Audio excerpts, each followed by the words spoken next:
नमस्कार, मी प्रियंका गोरड. महाराष्ट्र कॉलिंग मध्ये आपल्या सर्वांचं स्वागत. आज आपण चर्चा करणार आहोत ती म्हणजे नक्षत्रांचं दैनंदिन जीवनावर होणारे शुभ आणि अशुभ परिणाम. आणि या विषयावरती मार्गदर्शन करण्यासाठी आपल्या स्टुडिओमध्ये आलेले आहे ज्योतिषाचार्य आनंद कुमार सर. खूप खूप स्वागत आहे तुमचं कार्यक्रमामध्ये. जय माता दी. कार्यक्रमाला सुरुवात करण्यापूर्वी मी सरांची थोडक्यात ओळख करून देते. आनंद कुमार ॲस्ट्रोलॉजिकल रिसर्च सेंटरचे संस्थापक आणि संचालक आहेत. सन 2000 पासून ते या क्षेत्रामध्ये कार्यरत आहेत. गेल्या 17 वर्षांपासून त्यांना अनेक ज्योतिष, वास्तू आणि सामाजिक क्षेत्रातील गौरव पुरस्कारांना देखील सन्मानित करण्यात आलेलं आहे. पुण्यात सदाशिव पेठ आणि मुंबईमध्ये घाटकोपर इथं सरांचं ऑफिस आहे. 2006 पासून गोसेवा आणि गोपालनही सर करतात. त्यांच्याकडे आत्ता चालू घडीला 90 गायी असून त्यांचं पालन पोषण सर स्वतः करतात. अनेक सामाजिक उपक्रमांमध्ये सरांचा सहभाग असतो. जीवन मार्गदर्शन या सदराखाली अध्यात्म, विज्ञान आणि ज्योतिषशास्त्र यांचा समन्वय साधून ते वर्तमान लक्षात घेऊन भविष्याची वाटचाल करण्यासाठी मार्ग दाखवतात. मागील 17 वर्षात आनंद कुमार सरांनी असंख्य लोकांना मार्गदर्शन केले.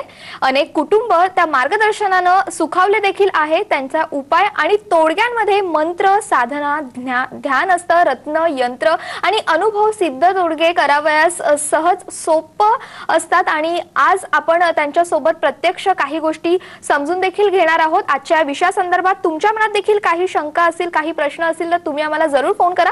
त्यासाठी आमचा नंबर लिहून घ्या 022 6684 3333. सर, नक्षत्र गेल्या कार्यक्रमामध्ये आपण नक्षत्राबद्दल थोडक्यात बोललो होतो. मात्र या कार्यक्रमामध्ये असंख्य प्रश्न माझ्या मनात नक्षत्राबद्दल आहेत. त्याच्यामुळे आजची चर्चा ही नक्षत्र स्पेशल म्हणायला काही हरकत नाही. नक्षत्रावर बोलू का? नक्कीच सर, नक्षत्राचे परिणाम आपल्या आयुष्यावरती किती होतात? चांगले, वाईट असे कसे परिणाम नेमके आपल्या आयुष्यावर होतात? प्रियंका, चांगला प्रश्न विचारलात. नक्षत्राचे देणे आणि नक्षत्रावर बोलू काही, यावर अनेक विषय आहेत की बोलायला आपल्याला कितीही दिवस गेले तरी एक विषय संपणार नाही. तर आज आपण या विषयात जे काही तुमच्या मनातल्या ज्या शंका कुशंका नक्षत्राविषयी असतील त्यात नक्कीच आम्ही मार्गदर्शन करू. नक्षत्र काही शुभ तर काही अशुभ नक्षत्र असतात. काही शुभ नक्षत्र अशुभ राशीत जर गेले असतील तर त्यांचे अशुभ परिणाम आपल्याला भोगायला मिळतात. उदाहरणार्थ लोकांच्या मनात मूळ, आश्लेषा, पुष्य अशा नक्षत्राच्या विषयी अनेकदा न्यूनगंड लोकांच्या मनात आहेत. आणि त्या न्यूनगंडाचा आपण शास्त्रशुद्ध की नक्षत्रांचे स्वभाव आणि त्याच्या दैनंदिन जीवनात होणारे चांगले वाईट परिणाम याच्याविषयी आपल्याला नक्कीच आपण मार्गदर्शन करू असं नक्कीच सांगेल. तर वेळोवेळी या नक्षत्रांच्या जीवनामध्ये चांगले आणि वाईट परिणाम कसे होतात तर प्रत्येक नक्षत्रांच्या विषयी आपण थोडक्यात माहिती पुढे देत राहू. नक्की सर. मेष राशीतलं पहिलं नक्षत्र आहे ते म्हणजे अश्विनी नक्षत्र, त्याविषयी काय सांगाल? प्रियंका, अश्विनी नावाचं नक्षत्र याचा स्वामी, त्याला एखादे देवता असते, त्याला ग्रह स्वामी आहे तो केतू नावाचा ग्रह. तर अश्विनी नक्षत्र हे शुभ नक्षत्र मानलं जातं. आता शुभ नक्षत्र ही लोक कसे त्यागी असतात, ज्ञानी असतात, चिकाटी असतात आणि विचारवंत लोक असतात. ह्यांच्या एखाद्या विचाराला ज्ञान घेतलं तरी पुढे त्यामध्ये नक्कीच राहणारे असतात. आणि हे अश्विनी नावाचं नक्षत्र याची योनी स्वान अश्व नावाची योनी आहे. तर घोड्यासारखे पळणारे लोक असतात. तर घोड्याची ताकद त्यांच्यामध्ये असते. तर मेष अश्विनी नक्षत्राचे लोक उत्तरात आपल्या प्रगतीत नक्कीच राहतात. परंतु त्यांचं लाभस्थान आणि भाग्यस्थान चांगलं असेल तरी मोठ्या उच्च पदावर, अधिकारी पदावर पोहोचणारे मंडळी असतात. ह्याला शुभ नक्षत्र मानलं जातं. मी सांगेल ईश्वर कृपेने अश्विनी नावाच्या नक्षत्रात जन्माला आलेली प्रत्येक व्यक्ती अधिकार पदापर्यंत नक्कीच पोहोचते. आणि जर कोणी पोहोचलेलं नसेल त्यांच्या पत्रिकेमध्ये काही छोटे मोठे दोष असावे ते वैयक्तिक पत्रिका जर समजून घ्या आणि त्याचं निरसन नक्कीच केलं जाईल असं नक्कीच सांगेन. नक्कीच. आणि मग दुसरं नक्षत्र नेमकं कोणतं असतं? दुसरं मेष राशीत भरणी नावाचं नक्षत्र आहे. याचा स्वामी हा शुक्र नावाचा आहे आणि हे शुभ नक्षत्र मानलं जातं. आता भरणी नावाच्या ही दिलदार लोक असतात, भोगविलासी असतात, काही अंशी रसिक असतात. पण या रसिकतेमुळे या भोगविलासन व्यक्तीमुळे जुगारी अथवा व्यसनी होण्याचे संकेत त्यांच्या बाबतीत जास्त असतात. हे जर शुक्राचं नक्षत्र असल्यामुळे भोगविलासन व्यक्ती ही राहते. पण काही काळानंतर जर त्यात भोगविलासानंतर वाढ झाली तर काही व्यसनांकडेही कन्वर्ट होण्याचे चान्सेस असतात. कारण मेष राशी ही निर्णयाची राशी आहे आणि सोबत शुक्र आहे, त्यामुळे कुठेतरी व्यसनाधीन जाण्याचे योग असतात. तर अशा वेळेला पत्रिकेमध्ये लग्नस्थानात जर कोणते ग्रह असतील तर त्याचं मात्र पाहून निवारण करून घ्या. ही व्यक्ती उत्तरात्तर नक्कीच प्रगतीपथावर असेल. अपयश या व्यक्तीच्या कधीही पदरात पडणार नक्कीच नाहीये. नक्की सर. कृतिका नक्षत्र एक आहे, त्या कृतिका नक्षत्राचा नेमका स्वभाव काय आहे? मेष राशीतलं तिसरं नक्षत्र हे कृतिका नक्षत्र येतं. याचा राशीस्वामी रवी आहे. हे पराक्रमी, नेतृत्व, कट्टरवादी आणि भोगप्रिय असतात. एखादी गोष्ट हट्टाने पाहिजे त्यासाठी वाटेल ते करणारे असतात. आणि काही अंशी अशुभ नक्षत्र मानलं जातं. कारण रवी, मंगळ आणि रवी एकत्र मंगळाच्या राशीमध्ये रवीचं नक्षत्र आल्यानंतर कुठे ते अग्रेसिव्ह नाही येतो. मग रस्त्याने जरी मोटरसायकल चालवत असेल मेष राशी लोकांवर त्यातल्या कृतिका नावाच्या नक्षत्रातली ही रस्त्याने वाद घालतील. अरे बापरे. रस्त्याने मोटरसायकल चालवताना वाद घालते. आम्ही पुण्यात पाहतो किंवा पुण्यात मोटरसायकल चालवतोय तर एखादा कोणीतरी सांगत असेल तो आम्ही म्हणतो हा मेष राशी आणि कृतिका नक्षत्राचाच असावा, असे अनुभव आम्हाला पुण्यात जास्त येतात आहे. तर हा मेष राशी आणि कृतिका नावाचं नक्षत्र हे कट्टरवाद असं पराक्रमी असतं, नेतृत्वशील असतं आणि नेतृत्व यांच्या जीवनामध्ये नक्कीच आपल्या कामाला येतं असं नक्कीच सांगेन मी. नक्कीच, म्हणजे या राशीवरनं स्वभाव जाणून घ्यायचे. गंमत आहे खरी म्हणजे ती. कार्यक्रमामध्ये पहिला फोन आलेला आहे डोंबिवलीवरून. बोला, काय प्रश्न आहे तुमचा? बोला. हॅलो. हा बोला मंगलाताई. मी मंगला चंद्र बोलते बोला. डोंबिवलीहून. बोला. माझ्या मुलीबद्दल मला प्रश्न विचारायचा होता. हो बोला. हा, माझ्या मुलीची जन्मतारीख आहे 15/7/2000. जन्म डोंबिवलीचाच आहे. सकाळी 4 वाजता आहे. बरं. पहाटे. आणि आता सध्या 12वीला म्हणजे जाईल ती. 11वी दिलेली, 11वीची परीक्षा. आणि आम्ही तिचं करिअर म्हणजे सीपीटी वगैरे म्हणजे सीए होऊ शकेल का ती? बरं, त्यांचा प्रश्न नक्कीच तुमच्या प्रश्नाचा आपण मंगलाताई जन्म वेळ पहाटे 4. पहाटेच्या. ओके. नक्कीच मंगलाताई तुमच्या प्रश्नाचं आपण उत्तर घेणार आहोत. करिअर संदर्भात मुलीचं करिअर नेमकं कसं असेल? आता हे शिक्षण घेणारी कन्या आहे, तर हिचं शिक्षण पूर्ण होईल कारण करिअरची सुरुवात आयुष्यात केव्हा होईल. जन्मतारीख आहे 15/7/2000, वार शुक्रवारची रात्र, शनिवारच्या पहाटे 4 वाजता डोंबिवली. धनु नावाची राशी आहे, मूळ नावाचं नक्षत्र, आद्र नावाच्या योगात या मुलीचा जन्म झालेला आहे. हिच्या पत्रिकेत विचार करता रवी नावाचा ग्रह हा मृत अवस्थेत, तर मंगळ नावाचा ग्रह हा मृत अवस्थेत आहे. रवी हा आत्मविश्वासाचा, विल पॉवरचा आणि मंगळ हा निर्णयाचा आणि शौर्याचा कारक ग्रह आहे. तर मंगलाताई आपल्या कन्याच्या पत्रिकेत 2 ग्रह मृत अवस्थेत आहेत. तर मी सांगतो म्हणून यांचं दान करून घ्या. वस्त्र, पात्र, रत्न, यंत्र आणि धातू एक विशिष्ट जन्म नक्षत्रापासून जन्म नक्षत्रापर्यंत पूजा अर्चा करून तुम्ही दान करून घ्या. हिच्यात विल पॉवर वाढेल, हिची मानसिकता प्रबळ होईल आणि आपल्या पुढील शिक्षणामध्ये समर्थ राहील. आपल्याकडे सरस्वती नावाचं कवच मिळतं. हे कवच या गळ्यात धारण करा. हे अभ्यासात प्रगती लागण्यासाठी आणि अभ्यासात उत्तर प्रगती राहण्यासाठी सरस्वती कवच आपल्या कन्यासाठी नक्कीच चांगलं आहे. आणि विशेष म्हणजे एकमुखी रुद्राक्ष किंबहुना गणेश रुद्राक्ष जर ही कन्या आपल्या सोबत ठेवते तर चुकीच्या लोकांची संगतीला लागणार नाही. कारण आता 17-18 वर्षाची किशोरावस्थेतील कन्या आहे, आईचं मन थोडं हळवं असतं, तर आपल्या कन्याच्या विषयी मनात आशंका काय असतील किंबहुना भविष्यात चांगल्या आणि वाईट मुलांची संगत, मैत्रिणी संगत लागू नये म्हणून गणेश नावाचं रुद्राक्ष धारण ठेवा. कारण पत्रिकेमध्ये भाग्यस्थानाच्या केतू आहे आणि हर्षल नावाचा ग्रह आहे. भाग्यस्थानात केतू हर्ष असल्यामुळे कुठेतरी चुकीच्या लोकांच्या संगतीत येण्याचे चान्सेस मंगलाताई आपल्या कन्याच्या बाबतीत दाखवतात. गणेश रुद्राक्ष अथवा एकमुखी रुद्राक्ष धारण करा. विल पॉवर वाढेल आणि आपल्या कन्याचं शिक्षण पूर्ण मात्र होईल. 23 वर्ष पूर्ण आणि काही महिने कन्याच्या पत्रिकेत शिक्षणाचे योग आहेत. पुढे शिक्षण घेण्यासाठी तिला प्रवृत्त करा. यश आपल्या कन्याच्या सोबत नक्कीच आहे.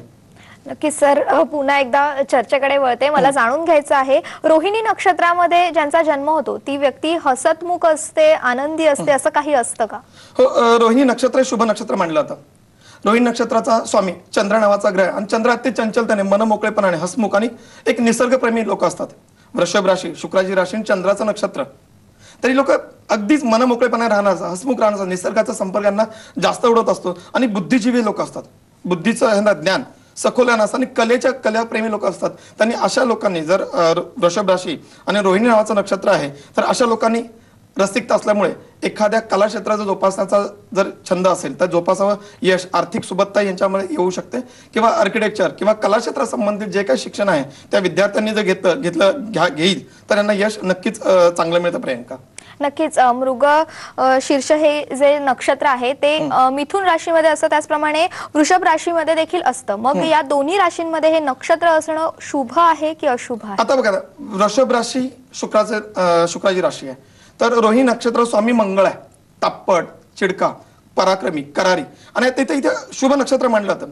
हे ईश्वराकडे ओढ, ज्या वृषभ राशीतले आहेत लोक, हे ईश्वराकडे, परमेश्वराकडे ओढ यांची चांगली असते आणि सगळ्यात महत्त्वाचं एक परोपकारी असतात, दुसऱ्याला नेहमी देत राहणारे लोक असतात. म्हणजे माझ्याकडे आहे तर माझ्या ठेवून काय संपवायचं, म्हणजे दिल्याने वाढतं, अशी लोकांची भूमिका जास्त असते. ही संतुष्ट लोक असतात, फार कधी दुसऱ्याच्या मागे म्हणजे हव्यासांना नक्कीच नसतो आणि त्यामुळे संतुष्टी चांगली असते. त्यामुळे हे वृषभ राशीचं नक्षत्र मात्र शुभ मानलं जातं आणि खिलाडू वृत्तीचे लोक असतात. प्रत्येक ठिकाणी आपले मनमोकळेपणे बोलणं आणि त्याच्यामध्ये इन्व्हॉल्व्ह होऊन जाणं याचे नक्की त्यांचे स्वभाव गुण असतात. मात्र हे नक्षत्र जर मिथुन राशीत जाते तर मिथुन राशीत स्वामी बुध आणि याचा मंगळ आहे, तरी विनोदी लोक असतात, चौकस बुद्धीचे असतात, भावनाशील असतात आणि आकर्षण म्हणजे दुसऱ्या एक आपल्याला आकर्षित करून घेण्याची भूमिका यांच्यामध्ये चांगली असते. तर प्रियंका, हे नक्षत्र अतिशय शुभ मानलं जातं आणि ह्या नक्षत्रावर जन्माला आलेली लोक जे असतात ती उत्तरोत्तर आपल्या महत्वाकांक्षेकडे झुकणारे लोक असतात. तर हे नक्षत्र मिथुन राशी आणि मृगशीर्ष नक्षत्र नक्कीच चांगलं असतं. खूप छान. कार्यक्रमामध्ये आणखीन एक फोन आलेला आहे विश्रांती यांचा मुंबईवरून. विश्रांती, काय प्रश्न आहे तुमचा? हॅलो. बोला बोला हॅलो? विश्रांती, हा. तुमचा प्रश्न सांगा. तुमच्या हॅलो. टीव्हीचा आवाज बंद माझी करा. बोला. हॅलो. हा बोला. माझी मुलगी पूर्वा राजेंद्र शिंदे. हं. हॅलो. हा बोला विशांती ताई, टीव्हीतला आवाज आहे तो पूर्ण टीव्हीचा आवाज बंद करा आणि टीव्हीतला आवाज ऐकून बोलू नका. फोनवरचा आवाजाने तुम्ही बोला हा. आणि प्रश्न एक सलग हॅलो. सांगा. पूर्वा शिंदे. बोला. पूर्वा राजेंद्र शिंदे आणि तिचं जन्मतारीख आहे 4/7/2005. हॅलो. हा. जन्म वेळ 4/7/2005. सोमवारी सकाळी 10:20 आणि सातारा. सातारा. सातारा. प्रश्न काय आहे हॅलो. तुमचा? तिचं मला उशिरा झाली ती 10 वर्षानंतर आणि तर तिचं सगळं स्लो आहे थोडं, तर त्याच्या प्रोग्रेससाठी मी काय करू, किंवा उपाय वगैरे काय ते सांगायचं. नक्कीच नक्कीच तुमच्या प्रश्नाचं आपण उत्तर घेऊया. विशांताई, आपल्या कन्या जन्मतारीख जी सांगितली आहे 4/7/2005 दुपार सकाळचे 10:20. तर वृषभ राशी आणि रोहिणी नक्षत्र, आता मी सांगितलं रोहिणी नक्षत्राविषयी सांगितलं, तर रोहिणी नक्षत्राच्या पत्रिकेत चांगलं आहे. मात्र गंड नावाच्या योगात हिचा जन्म झालेला आहे. तर गंड नावाचा योग शांत निवारण करणं गरजेचं आहे. हिच्या व्यक्तिमत्वाचा कारक रवी नावाचा ग्रह हा व्यक्तिमत्वात कोणताही अशुभ ग्रह नाहीये. तरी स्लो लर्नर जरी असेल तरी माझं मत आहे, फार चिंता नका करू. पत्रिकेत मंगळासोबत असणारा राहू हा अष्टम स्थानात आहे, जिथं मृत्यू स्थान पाहतो, आणि कुटुंब स्थान द्वितीय स्थानात केतू सोबत असणारा गुरु ह्याला चांडाळ योग मानला जातो. तर माझ्या आपणास विनंती आहे, तर चांडाळ योग आणि असणारा मंगळासोबत असणारा राहू ह्याला कुयोग हे शांत निवारण करा. आपल्या कन्येच्या नक्कीच उत्तर प्रगती संभवेल. मात्र पत्रिकेत गंडांतर म्हणजे गंड नावाचा योग असल्यामुळे गंडयोग शांत करा. आणि हिच्या पत्रिकेचा विचार करता लाभस्थानामध्ये म्हणजे लग्नेश हा लाभात पडलेला आहे. हिला कोणत्याही गोष्टीत लाभ व्हायचा असेल तर साधारण 2-2.5 कॅरेट पर्यंत माणिक नावाचा रत्न चांगल्या प्रतीचे धारण करा. हा रविवारच्या दिवशी अनुष्ठान करून, याज्ञिकी ब्राह्मणांकडून अनुष्ठान करून, मंत्रोच्चार करून धारण करा. आपल्या कन्येच्या नक्कीच मानसिकता वाढेल, विल पॉवर वाढेल आणि उत्तरोत्तर तुम्ही जे काय तिच्यावर औषधोपचार करतात त्यात गतिशील राहील. नक्कीच यश आपल्या सोबत आहे. सोबत आपण माता पितांनी आईवडिलांनी आपल्या कुलदेवतेचं आराधना करायला चालू करा. ओंकारे पूर्वदेवी सर्व दुःख निवारणे सर्व कामास सिद्धी सर्व तथा सिद्धे सर्व मंगल मार्ग शहर्ष ओम शांती शांती हा कुलदेवतेचा बीज मंत्र आहे. याचं पठण माता पिता तुम्ही दोघांनी करा. आपल्या कुलदेवतेला सोयीप्रमाणे वर्षातून एकदा तरी कुलदेवते जाऊन दर्शन, सहकुटुंब जाऊन दर्शन घ्यावं आणि उत्तर प्रगतशील राहाल असं मी नक्कीच विश्रांती आपल्याला नक्कीच सांगेल. आणि आपल्या आयुष्यात कन्याच्या बाबतीत जी चिंता आहे त्याला विश्राम कुठे नक्कीच मिळेल पुढे. त्यामुळे सांगेल की कुलदेवतेची आराधना नित्याने करत राहा, सांगितले तोडगे करा. आपल्या कन्याच्या उत्तर प्रगतीमध्ये यश नक्कीच चांगलं संभवत आहे. नक्की सर, पुन्हा एकदा चर्चा वळवते आपल्या नक्षत्रांकडे. सर, आद्रा नक्षत्र आहे हे अशुभ मानलं जातं का? प्रियंका, आद्रा नावाचं नक्षत्र याचा स्वामी राहू आहे. राहू नावाचा ग्रह ब्रह्मांडात नाहीच आहे, ज्योतिषाला आमच्या कुंडलीत दिसतो. तर राहू नावाचा ग्रह असल्यामुळे काय होतं, भासमान स्थिती निर्माण होते आणि आपण कुठेतरी चुकीच्या अपेक्षेने वाहत जाणारे लोक असतात. आता मिथुन राशीचं बुध वाणीचा कारक आहे, बुद्धिजीवी हुशार लोक असतात, पण यांच्या डोक्यात पैसा फार मोठा असतो. ज्यांच्या मिथुन नावाची राशी आणि आद्रा नावाचं नक्षत्र असेल तर यांच्या डोक्यामध्ये पैसा फार मोठा असतो. त्यामुळे ही बुद्धिजीवी उत्तम ज्ञानी असून कुठेतरी गूढशास्त्राच्या मागे धावणारी, तंत्रमंत्रा मागे धावणारी किंवा पिशाच्याच्या मागे धावणारी मंडळी असतात. कारण जे बुद्धिजीवी राहूचं नक्षत्र असल्यामुळे हे चांगलं काम करून देतच नाही, वाईट कामामध्ये गुंतवणं आणि त्यामुळे आपल्या आयुष्यातला वेळ आणि धन दोन्ही खर्च करतात. तर याला अशुभ नावाचं नक्षत्र मानलं जातं. तर माझी विनंती, ज्यांच्या पत्रिकेत ह्या आद्रा नावाचं नक्षत्र आहे, मिथुन राशी आद्रा नावाचं नक्षत्र, शांत निवारण करावं. ह्या सगळ्या निगेटिव्ह गोष्टींना बगल मिळेल आणि आयुष्य पुढे नक्कीच चांगलं होईल. म्हणजे तंत्रमंत्र किंवा पिशाच्या मागे धावणं हे योग्य नाहीये. तर त्यामुळे आद्रा नावाचं नक्षत्र ज्यांच्या पत्रिकेत असेल शांत निवारण करा. याज्ञिकी मंडळींकडून परत्य करणारे पाठशाळा शिकलेले विद्यार्थी नक्कीच चांगले करतात. शांत निवारण करा. ज्यांच्या पत्रिकेत आहे यश आपल्या सोबत नक्कीच चांगलं असेल. नक्कीच या नक्षत्रांबद्दल अधिक माहिती जाणून घ्यायची आहे. या गप्पा अशाच सुरू ठेवायच्या आहेत. मात्र महाराष्ट्र कॉलिंग मध्ये घेते एक छोटासा ब्रेक.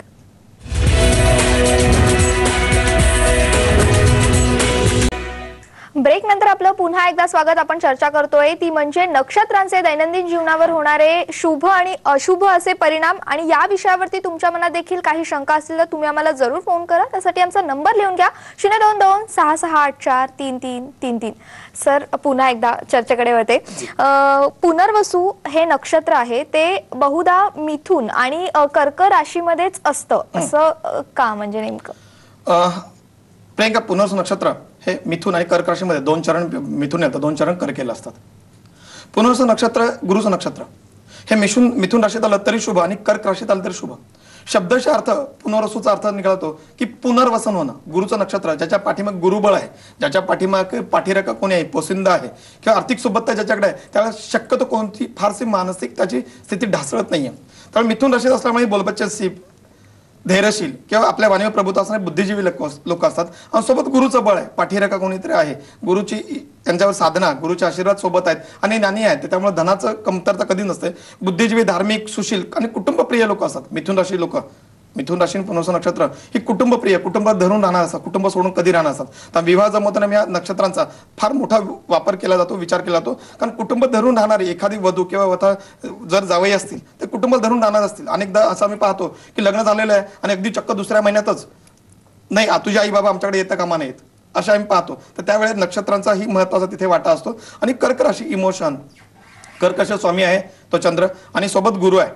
तर इमोशन्स, प्रेम, आपुलकी ही यांच्यामध्ये नक्कीच असते. हुशार, सात्विक, न्याय देणारी आणि विश्वास टाकणारी, विश्वास पात्र असणारी ही कर्क राशी आणि पुनर्वसु नावाचं नक्षत्र असतं. त्यामुळे पुनर्वसु नावाचं नक्षत्रात असणाऱ्या लोकांवर आम्ही डोळे दाखवूनही विश्वास टाकतो.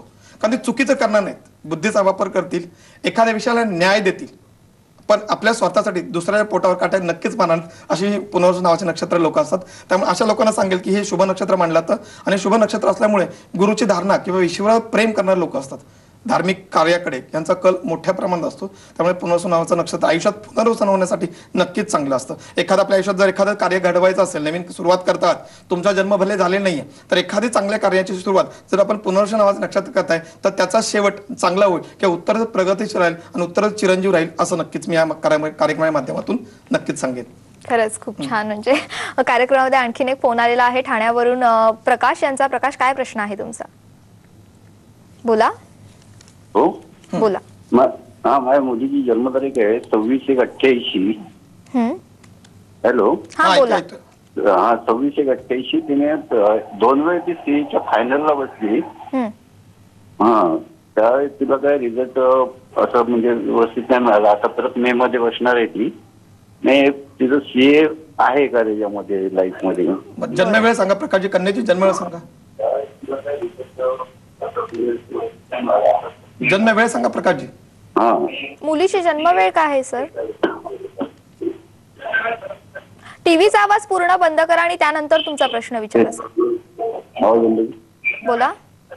3:55 पहाटे 3:55 26/1/88 ला. आणि जन्म ठिकाण? 25 भांडू. 25च्या रात्री 26च्या पहाटे का?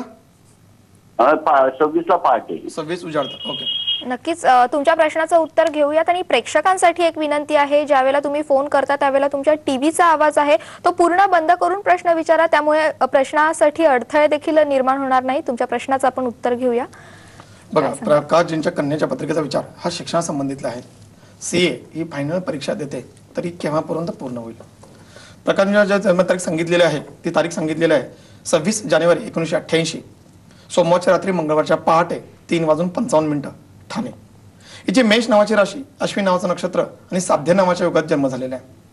त्यामुळं या मुलीला नक्कीच सीए या विषयामध्ये ती गोष्ट आपली नक्कीच तडीच नेईल, साध्यता मिळेल, यश मिळेल. मात्र प्रकाश आपल्या कन्याच्या पत्रिकेमध्ये पंचम स्थानात तुम्ही शिक्षण पाहतो आणि शिक्षण स्थानामध्ये राहू या ग्रहासोबत, राहू जन्मस्थ वक्रीचा असतो, तो शत्रू राशीत आहे म्हणजे मीन राशीत आहे आणि तो अशुभ अवस्थेत आहे. सोबत गुरु आहे, त्यामुळे राहू गुरु युती याला चांडाळ नावाचा योग मानला जातो. केतू किंवा राहू गुरु सोबत आला तर चांडाळ नावाचा योग मानला जातो. तर इथे चांडाळ नावाचा योग आहे आणि तो चांडाळ नावाचा योग हिला किमान 7 ते 8 वेळा परीक्षा द्यायला भाग पाडेल आणि त्यानंतर 7व्या किंवा 8व्या वेळेला परीक्षा कन्या आपली पास होईल. असं होऊ नको असेलच तर आपण हिच्या पत्रिकेत चांडाळ नावाचं शांतने करावं. पत्रिकेमध्ये गुरु नावाचा ग्रह हा पंचमात बसलेला आहे. ज्ञानाचा भर वाढवायचा असेल तर हिला पंचम स्थान गुरुचा पुष्कराज सोबत हिच्या लाभात हिला पुढे जाऊन लाभ व्हायला हवा. तर लाभेश हिच्या कन्या नावाची राशी सोबत केतू नावाचा ग्रह आहे. तर मी सांगेल की हिला पाचू नावाचं रत्न, बुद्धीचा कारक, वाणीचा कारक, बुद्धी वाढावी आणि गुरुबळ वाढावं, कॉन्फिडन्स वाढावा म्हणून गुरु सोबत पाचू असं कॉम्बिनेशन करून द्या. उजव्या हातात करंगळीमध्ये पाचू, तर उजव्या हातात पहिल्या बोटात पुष्कराज नावाचं रत्न कमीत कमी 3 कॅरेटच्या पुढचे धारण करा. पत्रिकेत 2 दोष आहेत, एक तर चांडाळ नावाचा योग आणि पत्रिकेत लग्न स्थानामध्ये मंगळ आहे म्हणजे मांगलिक आहे, हट्टी, जिद्दी ही मुलगी आहे. तरी हट्ट थोडा कमी व्हावा, संयमशीलता व्हावी. कारण मेष राशी आणि अश्विन नावाचं नक्षत्र आहे, घोड्यासारखं नक्षत्र आहे. हिची योनी अश्व नावाची योनी आहे. ती मुलगी नक्कीच पुढे जाणार आहे, माझा विश्वास आहे. पण पत्रिकेत 2 दोष शांत निवारण करा. सरस्वती कवच गळ्यात धारण करायला द्या. ईश्वर कृपेने 7-8च्या ऐवजी इथं पहिल्या दुसऱ्या परीक्षेत ती नक्कीच पास होईल. नक्की सर, तुम्ही आता सांगितलं त्यांच्या मुलीसाठी काही नक्षत्र वापरा किंवा काही यंत्र आहेत त्याचा वापर करा. मात्र हे जे काही वस्तू असतील, यंत्र असेल किंवा नक्षत्र म्हणजे जे काही पाचू असेल किंवा आणखीन काही हा रत्न, तर मग ते कुठून नेमकं त्यांनी घ्यावं? बघा, योग्य व्यक्तीकडून घ्यावं. देणाऱ्याचा त्यात स्वार्थ नसावा, घेणाऱ्याचा फार मोठ्या अपेक्षा नसाव्या. आणि ते रत्न घेतल्यानंतर मूर्ती कुठून घ्या, ती जे योग्य पद्धतीने जर अनुष्ठान करून घेतात, प्राणप्रतिष्ठा करून घेतात, त्या मूर्तीमध्ये जान येतं. तसं रत्नांच्या बाबतीमध्ये रत्न देणाऱ्याचा हातगुणही तिथे महत्वाचा. त्यामुळे जिथून रत्न घ्याल त्याचा हातगुण तो स्वार्थी भावनेने किंवा व्यापारी तत्वाने देणारा नसावा. आणि दुसरी गोष्ट, अनुष्ठान केल्याशिवाय फायदा होत नाही. राहिली गोष्ट या रत्नांच्या बाबतीमध्ये, यंत्र जोपर्यंत अनुष्ठान शास्त्रोक्त पद्धतीने होत नाहीत तर त्याचं यश मिळणार नाही. उदाहरणार्थ वसंत पंचमीला सरस्वती कवच वर्षातून एकच दिवस होतो तो अनुष्ठान करण्याचा. तर त्या वसंत पंचमीला अनुष्ठान झालं नसेल तर सरस्वती कवचचा फायदा नक्कीच होणार नाही. याच्या पुढे जाता असं मी सांगेल की शांती नावाचा प्रकार आहे. शांत आहेत, चांडाळ योग असेल, कुयोग असेल किंवा अन्य काही दोष आहेत, ते याज्ञिकी करणारे जे कोणीही पौरोहित्य करणारे योग्य मंडळी आहेत त्यांच्याकडून करून घेत आहेत. त्याला त्यात ज्ञानी असावा, त्यातल्या त्यात तो ज्ञानी असून तो त्यातला रेग्युलर काम करणार असावा. तर त्याच्यामुळे जर शांत निवारण करून घेत आहे तर माझं मत यश आपल्या सोबत नक्कीच राहतं असं या माध्यमातून नक्कीच सांगेल. असं गरजेचं नाही की आमच्याकडून करा, आमच्याकडून केल्याने फायदा होईल असं अजिबात नाही. आमच्याकडून करा, आमच्याकडे यज्ञिक करणारे, पौरोहित्य करणारे पाठशाळेतले विद्यार्थी आमच्याकडे आहेत. आमच्याकडे याल तर आम्ही नक्कीच करून देऊ. यासाठी मी नक्कीच आग्रह करणार नाही. नक्कीच सरांनी सांगितल्याप्रमाणे तुम्ही ज्याच्याकडून मार्गदर्शन घ्याल त्यालाही तेवढी माहिती असली पाहिजे, नाहीतर चुकीच्या पद्धतीने मार्गदर्शन झालं तर काहीतरी उलट होऊ शकतं. हो, नाही, गंमत थांबवतो मध्ये अनेक लोकांच्या बाबतीत असं घडतं की चांडाळ नावाचा योग अनेक पौरोहित्य करणाऱ्या लोकांना माहिती नाहीये. मग त्याच्या देवता कोणत्या याची कल्पना नसते. म्हणजे राहून आणि सोबत गुरु घ्यायचा आहे तर राहूची देवता आणि गुरु देवता घेऊन त्यांचं अनुष्ठान करून प्राणप्रतिष्ठा करून जोपर्यंत आहुत्या देत नाही, योग्य आहुत्या देत नाही, तोपर्यंत यश मिळणार नाही. त्यामुळे गडबड होते. आम्ही तर चांडाळ शांत केली पण रिझल्ट नाहीये. मग असं का घडतंय? त्यामुळे योग्य याज्ञिकी करणारे मंडळी नक्कीच चांगलं कार्य करतात, त्यांच्याकडून करून घ्या. त्यातल्या विशेष म्हणजे पाठशाळेतून शिकलेले कंठस्थ स्वरस्थ असणारे मंत्र स्तोत्र अशा लोकांना करून घ्यावं. नक्कीच यश आपल्या सोबत राहतं. नक्कीच सरांनी सांगितल्याप्रमाणे योग्य मार्गदर्शनाची अत्यंत गरज आहे. तुम्हाला देखील सरांचं मार्गदर्शन हवं असेल तर निळ्यापट्टीमध्ये जो नंबर जात आहे त्या नंबरवरती तुम्ही संपर्क करून सरांचं मार्गदर्शन देखील घेऊ शकता. कार्यक्रमामध्ये आणखीन एक फोन आलेला आहे गणेश यांचा पुण्यावरून. गणेशजी, काय प्रश्न आहे तुमचा? बोला. हॅलो. हा गणेश बोला, काय प्रश्न आहे तुमचा? हा, नमस्कार मॅडम. हा नमस्कार, बोला, प्रश्न सांगा तुमचा. माझा प्रश्न असा आहे की मी आता वर्ष झालं माझे काम व धंदे सगळे बंद आहेत. मला कळत नाही की आता आपण करावं काय. नक्कीच तुमची जन्मतारीख सांगा. 1 जुलै 1983. जन्मवेळ? हॅलो. हा, जन्मवेळ? 1 जुलै. जन्मवेळ काय तुमची? जन्मवेळ सकाळी 9:17. आणि जन्म ठिकाण? पुणे तळेगाव दाभाडे. तुम्ही व्यवसाय करत होतात की नोकरी करत होतात सर? व्यवसाय करत होतो मॅडम मी. माझा कॉन्ट्रॅक्टर लाईनचा बिझनेस आहे. बरं, नक्कीच तुमच्या प्रश्नाचं आपण उत्तर घेऊयात. सर, काय सांगाल? त्यांची जन्मतारीख आहे 1 जुलै 1983, वार शुक्रवार, सकाळी 9:17 पुणे तळेगाव. कुंभ नावाची राशी, शतद्रकाचा नाव नक्षत्र आणि आयुष्यमान नावाच्या वर्गात त्यांचा जन्म झालेला आहे. त्यांच्या पत्रिकेमध्ये आता जर व्यवसाय काही दिवस थांबण्याचं जर कारण असेल, त्यांच्या पत्रिकेमध्ये 2 महत्वाची कारण दिसतात आहे की आता शनीची महादशा आहे. 2001 पासून शनीची महादशा आहे आणि ती 2000 आत्ताचं म्हणणं लागलं की मी काही दिवस आपलं काम थांबलेलं आहे. तर माझं असं मत आहे काही दिवस नाही, 2014च्या दिवाळीपासून 2014 वयवर्ष 31 पासून ही अधोगती सुरुवात झालेली आहे. त्याचे पडगाम तुम्हाला आत्ता दिसायला लागले असतील तर याचं कारण आपल्या पत्रिकेत आहे की आपल्या पत्रिकेचा विचार करता 19/10/2017 वयवर्ष 31 पासून ते 25/8/2017 शनीच्या महादशांतर प्रत्यंतर राहूची महादशा आहे. राहू नेहमी दिशाभूल करणार ग्रह मागे सांगितल्याप्रमाणे आणि शनी नेहमी आपल्याला न्याय देणार ग्रह आहे. शनी तुम्हाला न्याय देईल पण केव्हा? सरते शेवटी 25/8/2017 नंतर आपल्या व्यवसायाला गती मिळेल आणि नुकसान होण्याचे योग आता मोठ्या प्रमाणात आहेत. आपल्या मित्र मैत्रिणी किंवा आपल्या असणाऱ्या अन्य कोण लोकांकडून आर्थिक मोठ्या प्रमाणात नुकसान होण्याचे योग आहेत. त्यामुळे तुम्ही राहू आपल्या पत्रिकेत बाल अवस्थेत आहे. आपल्या पत्रिकेत अनेक बहुतांशी ग्रह बाल अवस्थेत आहेत. ज्याच्यासाठी तुम्ही फोन केलेला तो गुरु नावाचा ग्रह तो जन्मस्थ वक्री आहे. आता गुरु नावाचा ग्रह वक्री असल्यामुळे काय घडतं अनेकदा की पैसा येण्याच्या जाण्याचे मार्ग सगळे तयार असतात. इकडून तिकडून 10 रुपये आले तर बाजूला बाहेर आपल्या 12-15 रुपयाची तयार असते. त्यामुळे त्याच्यावर पायबंद घालण्यासाठी आयुष्याचं नियोजन, आर्थिक गोष्टींचं नियोजन करावं, इन्कम आउटगोईंगचं नियोजन करावं आणि उत्तम प्रतीचा पुष्कराज नावाचं रत्न धारण करावं. पण त्या अगोदर आपला गुरु करणं गरजेचं आहे. कारण आपला गुरु नाही आहे. आपण सगळ्या गोष्टी स्वतःच्या मनाने निर्णय घेतात. त्यामुळे मनाने निर्णय घेण्यापेक्षा कोणाला तरी त्या विशिष्ट व्यक्तीला, तज्ज्ञांना त्या विषयातल्या प्रत्येक गोष्ट, कंस्ट्रक्शन असेल, तुमचा जे काही व्यवसाय आहे त्या संबंधित तुम्ही कोणी गुरु करावा. त्याचं मार्गदर्शन घेतल्याशिवाय पुढे जाऊ नये असा मी छोटा सल्ला देईल. आणि तो गुरु ज्ञानी, अनुभवी आणि लोभी नसावा. त्यामुळे तुम्ही जर गुरु करून घेताय त्याचं मानधन द्या. प्रत्येकाला गरज आहे त्या गुरुचं मानधन द्या. त्या मानधनातून तुम्ही त्याचा अनुभव घ्या. तुमच्यात उत्तर प्रगती संभवते. 25/8/2017 नंतर आपल्याला यश नक्कीच मिळेल. मात्र पत्रिकेत असणारे 3 दोष, पत्रिकेत गुरु मंगळासोबत असणारा रवी अंगारक योग, फार अगस्त्री लोक असतात, घाई गडबड निर्णय घेतात. दुसरा आहे मंगळासोबत असणारा राहू, ह्याला कुयोग म्हणला जातो. आणि राहू व्याहा भावात आहे, मंगळ व्याहा भावात आहे. कर्जबाजारीपणा, खोटारडेपणा, कोणतेही अनलिगली आरोप स्वतःवर लागणं आणि कुठेतरी नाहक गोष्टीमध्ये फसण्याचे योग आहेत. त्यामुळे अंगारक योग, कुयोग शांत निवार करा आणि राहूचा गोमेद नावाचा रत्न धारण करा. शनीचा जप चालू करा. ओम शनेश्वराय नमः हा जप चालू करा. आपल्याला काही दिवसांमध्ये चांगली प्रचिती येईल. 26/2017च्या 8व्या महिन्यानंतर आपल्याला गतिमान व्हाल. मात्र गुरुचा अनुभव सल्ला घेतल्याशिवाय पुढे जाऊ नका. ह्या माध्यमातून आपल्याला नक्कीच सांगेल. नक्कीच सर, या प्रश्नाला अनुसरून एक प्रश्न करते. नक्षत्रावरून आपण ठरवू शकतो का की समोरच्या व्यक्तीने व्यवसाय करावा की नोकरी करावी, कशामध्ये त्याला नेमकं यश आहे? हो प्रियंका, अगदी चांगला प्रश्न विचारलात. हा अतिशय सर्वांना मी अग्रहाची विनंती कळकळी विनंती करेन. ह्या नक्षत्रावरून आपल्याला पुढच्या आयुष्याची दिशा, आयुष्याचं विजन ठरवता येतं. राशी, नक्षत्र आणि याच्यातून तुम्हाला जर दिशा ठरवायची असेल तर आपल्या नशिबात काय पेरून ठेवलेलं आहे. चांगलं तर वाईट, वाईट आहे तर खंडन करता येतं, चांगलं तर प्रगती करता येते. आज चांगलं तर उत्तर प्रगती आणखी का करायला नको.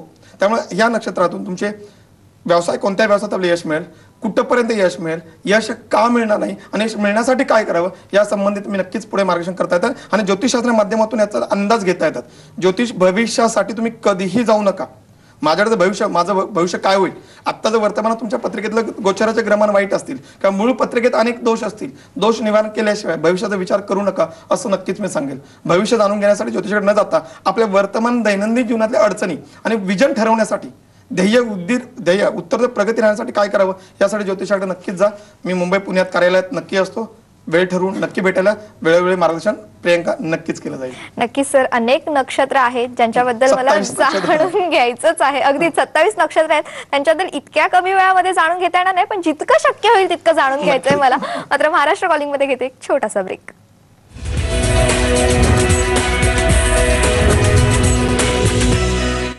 ब्रेक नंतर महाराष्ट्र कॉलिंग मध्ये आपलं पुन्हा एकदा स्वागत. आपण चर्चा करतोय ती म्हणजे नक्षत्रांचे दैनंदिन जीवनावरती होणारे शुभ आणि अशुभ असे परिणाम, आणि या विषयावरती आपल्याला मार्गदर्शन करत आहेत आनंद कुमार सर. सर, आता विषय आहे शनीचा. पुष्य हे नक्षत्र शनीच्या काय म्हणता येईल त्याला अधिपत्याखाली येतं का? हो, शनी पुष्य नक्षत्राचा स्वामी हा शनी आहे. कर्क राशी आणि कर्क राशीमध्ये हे पुष्य नावाचं नक्षत्र येतं. तर याचे काही लोक कसे असतात, बुद्धीचा कारक किंवा ज्ञानी हा शनी नावाचा ग्रह आहे, पण चिंताशील आणि मनाने हळवा हा कर्क राशी, ही कर्क राशी स्वामी चंद्र आहे.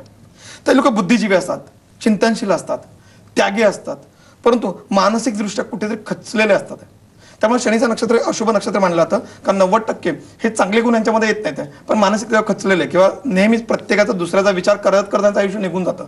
त्यामुळे ज्यांच्या कोणाच्या पत्रिकेत जर पुष्य नावाचं नक्षत्र असेल तर शांत निवारण करावं. पुष्य नावाचं नक्षत्र फक्त गुरुवारी जर आलं तर हे शुभ गुरुपुष्य अमृतयोग मानला जातो.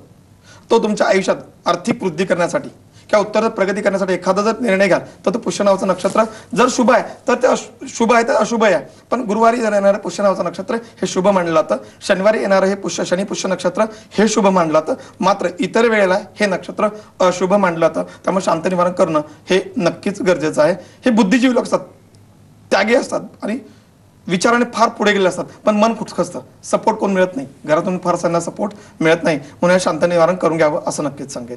नक्कीच सर. अश्लेषा नक्षत्र जे आहे त्याच्याबद्दल असं बोललं जातं की अश्लेषा नक्षत्रामध्ये सगळी कामं डबल होतात. म्हणजे उदाहरणच द्यायचं झालं तर लग्न देखील दुसरं लग्न होतं असं वगैरे बोललं जातं. हे खरं आहे का? नाही, आतापर्यंत अनेक ज्योतिषांच्या माध्यमातून अश्लेषा नक्षत्राचा मोठा भाव करण्यात आलेला आहे. अश्लेषा नक्षत्राचा स्वामी असल्या कर्क राशीतलं शेवटचं नक्षत्र आश्लेष नावाचं नक्षत्र मानलं जातं आणि आश्लेष नावाचं नक्षत्र हे बुधाचं नक्षत्र आहे.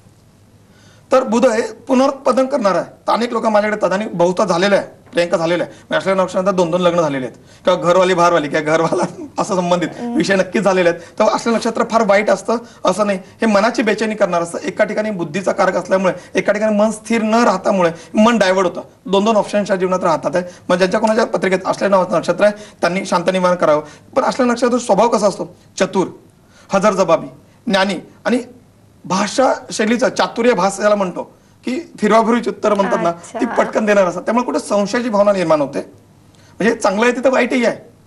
तर संशयाची भावनेमुळे कुठेतरी पती पत्नी किंवा कुटुंबामध्ये तणाव निर्माण होतो आणि एक द्विभार्य भूमिका निर्माण होते. म्हणून असल्या नावाचं नक्षत्र शांत निवारण करणं केव्हाही चांगलं. नक्कीच. मगापासून आपण बोलतोय नक्षत्रावरून, मी राशीबद्दल विचारतीये. तर आता मला सिंह राशीमध्ये नेमकं पहिलं नक्षत्र कोणतं येतं हे जाणून घ्यायचं. सिंह राशी ही रवीची राशी आणि त्यामध्ये मघा नावाचं नक्षत्र पहिलं नक्षत्र येतं. मघा नावाचं नक्षत्र हे केतूचं नक्षत्र येतं. आता केतू नावाचं, मगाशी म्हटलं राहू नावाचा ग्रह ब्रह्मांडात नाहीच आहे, आमच्या ज्योतिषाच्या कुंडलीत फक्त दिसतो. तर हा केतू नावाचा ग्रह भासमान स्थिती निर्माण करतो. हा बिंदू स्वरूपात आहे, ध्रुव बिंदू स्वरूपातला ग्रह हा भासमान स्थिती निर्माण करतो आणि मनाप्रमाणे घटना घडत नाही. रवी हा शौर्याचा कारक, निर्णयाचा, धाडशी. आता सिंह राशीत जर मघा नावाचं नक्षत्र आलं तर काय घडतं? ही लोक स्वावलंबी असतात, फार फटकळ असतात, स्वाभिमानी असतात, अहंकारी असतात आणि क्रोधशील असतात. त्यांचा रागाला पारावर राहत नाही. त्यामुळे हे नक्षत्र अशुभ मानलं जातं आणि रागावर पारावर जर न राहिल्यामुळे कुठेतरी चुकीच्या घटना घडतात. त्यामुळे सिंह राशी ज्यांच्या पत्रिकेत आहे त्यातल्या त्यात मघा नावाचं नक्षत्र असेल तर अशुभ नावाचं नक्षत्र आहे. ह्या सगळ्या गोष्टींना बगल द्यायची असेल तर शांत निवारण करा, आपल्याला उत्तरोत्तर यश नक्कीच चांगलं मिळेल. नक्कीच सर आपल्याला मार्गदर्शन करतच आहेत. मात्र सरांचं पर्सनल मार्गदर्शन देखील हवं असेल तर तुम्ही निळ्यापट्टीमध्ये जे नंबर जातात त्या नंबरवरती सरांना नक्की संपर्क करा. मगासपासून तुम्ही जे काही उपाययोजना सांगत असताना मंत्र वगैरे सांगता, हे पटकन सांगून लक्षात येण्यासारखं नाही आणि त्याच्यातनं जर उच्चार एखादा चुकला तर त्याचे नक्कीच परिणाम वाईट होऊ शकतात किंवा मग ज्या गोष्टीसाठी आपण ते मंत्र करतोय त्या गोष्टीवरती त्याचे परिणाम होणारच नाहीयेत. त्यामुळं मी नक्कीच प्रेक्षकांना सांगेन की योग्य असं मार्गदर्शन तुम्ही घ्या. एक फोन येतोय आपल्याला रोहिणी यांचा मुंबईवरून. बोला रोहिणी, काय प्रश्न आहे तुमचा? बोला. हॅलो. हा बोला. हा नमस्कार दोघांना. माझा नमस्कार. नमस्कार. हा माझी जन्मतारीख आहे 24/8/1970. हा ठिकाण मुंबई, वेळ सकाळी 10. 24/8/1970 वेळ सकाळी 6. सकाळी 10. सकाळी 10. ओके. प्रश्न काय आहे ताई तुमचा? हा प्रश्न असा होता की लोकांची किती पण चांगली वागली ना तर माझं पटतच नाही. काय ना काय असा प्रॉब्लेम होतो आणि विस्कळीत होतो संबंध. आणि माझ्या तब्येतीचा पण असा प्रॉब्लेम आहे की असा मोठा असा आजार काय नाही पण सतत आजारी, विकनेसपणा, औषध लागू पडत नाही, असे किरकोळ आजार काय ना काय चालू असतात. नक्कीच रोहिणीताई, तुमच्या प्रश्नाचं आपण उत्तर घेऊयात.